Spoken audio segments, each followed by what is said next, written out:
Hey Taurus, this is Perrymore Tarot's daily reading for November 20th, 2024. This is for Taurus. Last shuffle for Taurus. Let's see what's going on here. So Taurus, what we have is decrease here, okay? And we also have behind a mask.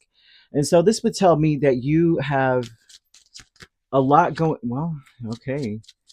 It looks like the past is fading away. Like, and not saying it's like, oh, this is I don't know how to describe it. It looks like you're looking forward into the future, or something to do with this, right? I keep seeing this very interesting figure. It's a cat with an owl for a face. You know, it's very interesting. So I don't know if owls are important to you, cats are important to you. If you are one of those that, you know, like that's something that you're like, if only I could have some mythical creature. An owl and a cat are both my thing. You know, those are my totem animals. Um, that's coming out for somebody. Okay. So you have the King of Cups, the Ten of Cups, Three of Pentacles, and Double. And so over the whole reading, this would talk about someone working through the past, focusing on the future, but focusing actually on the present moment more than anything else. Applying the lessons you've learned from the past, especially the lessons that have come from um,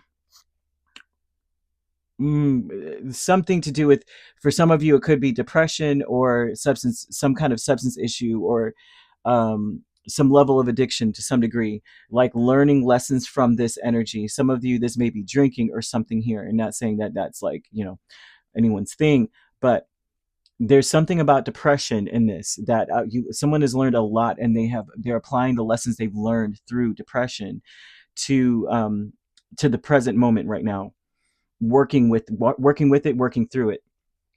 And Two of Swords, Queen of Cups, Chariot, Eight of Wands with the decrease would tell me that you are, some of you were very undecided about forgiving a situation, forgiving the path that you're on, forgiving the reason why you're on this path. Like, I'm on this path because these disappointing things happened, because I was heartbroken, because there was a separation, there was some kind of thing going on. I'm on this path because of those things. And it doesn't have to necessarily be you. It could be your family unit, your parents, or something that your life went on a different journey, you know, and it could have been different had these things not happened, kind of vibe. There's a decrease in this energy of you being confused about it, one foot in, one foot out of moving on. It looks like some of you, maybe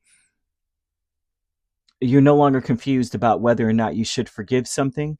Behind a mask, Four of Cups and Nine of Cups would tell me underneath it all, this more so looks like what you want is to not have any feelings about something. You may want to disconnect from something or someone. You want to just, I don't want to even care about this. This shouldn't even be part of anything I'm doing. It shouldn't even be part of any aspect of anything that I'm, you know, of my future. It shouldn't have any bearing on my future. Some of you behind everything is like, I just don't care anymore. I want to not care anymore, really. Intuition and manifestation is Death and the Two of Wands. Some of you are trying to manifest some relief from the pressure of making decisions.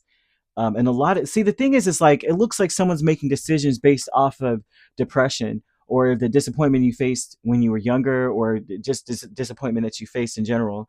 A lot of us make decisions based off of, and it's not spite that I'm seeing, but making decisions based off of like the overbearing weight of the emotional despair or something. A lot of us do this, to be honest with you, especially if there were issues when we were young. Like, say our parents had suffered through substance abuse, or maybe you did, or they had some kind of um, emotional disturbance or something, and it was like that was the focus and the focal point of the whole thing. It's like, my mom was bipolar, or my dad was depressed all the time and always this way, you know, maybe he was a veteran or something. There's always something, you know, there's that thing that we base a lot of our decisions off of, based on what we went through. Like, I don't say all of us do it, but it's so common that most of the time, if you ask someone, why are you fighting so hard? Because I never want to be like them, or I want to surpass that, and I don't want to give that same life to my children, or something here, right? And so there's something about you saying, I no longer want to be making decisions based off of that. I want to take the weight off my shoulders of feeling pressured by actually having to it seems like you've already kind of accepted and forgiven the people, forgiven and accepted whoever this is. And because it's showing a good bit of family energy or connection in the family, like a relationship that perhaps was like, this was a lot. Like we had to cooperate or work under whatever they were doing. And now I make a lot of my decisions based off of what I went through with them.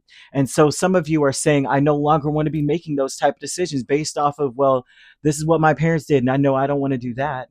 You want to be able to make decisions based off of who you are inside. Who are we outside of our trauma? That's a question a lot of us, um, it's hard for us to ask that question, you know, who are we outside of our traumas, right?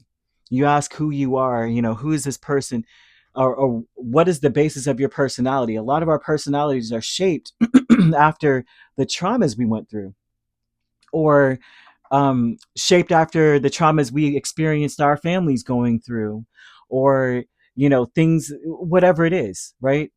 I am a nice person because I know what it feels like not to be treated fairly, you know, that kind of vibe. And it's like, but who are you without knowing that?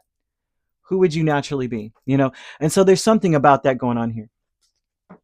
I'll tell you, one time I saw this video, and I think I've said this before. There was a guy, and he was like, I have a pretty good life. My life seems to be all right. I got a great wife. I got great children. I've got a good job. But, you know, everybody kept talking about, um, you know, you never know if something's wrong with you. We should go to therapy just because, you know, because it's so demonized. So this guy goes to therapy, and he was like, I don't know, I just felt like maybe it could help. I mean, there's no harm in it, right? And the therapist asked, well, who are you? And this guy rattles off, I'm a father, I'm a husband, I work here. And she was like, okay, you told me all the things that you do and all the roles that you play and your relationship, or who you are to them, but who are you to you?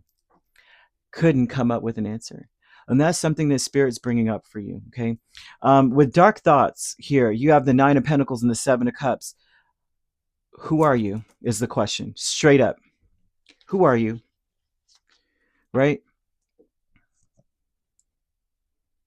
Go deeper into who you truly are, outside of the things that you had no control over that you went through, besides or outside of all the toxic things that you went through and the toxic connections you had within your family, the lessons you learned that you're applying to your life right now.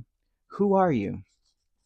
I'm seeing a cat with an owl face, which is saying that you are not what you appear to be. You are an emulsion of different things. You're a mixture of different things. Who are you, though?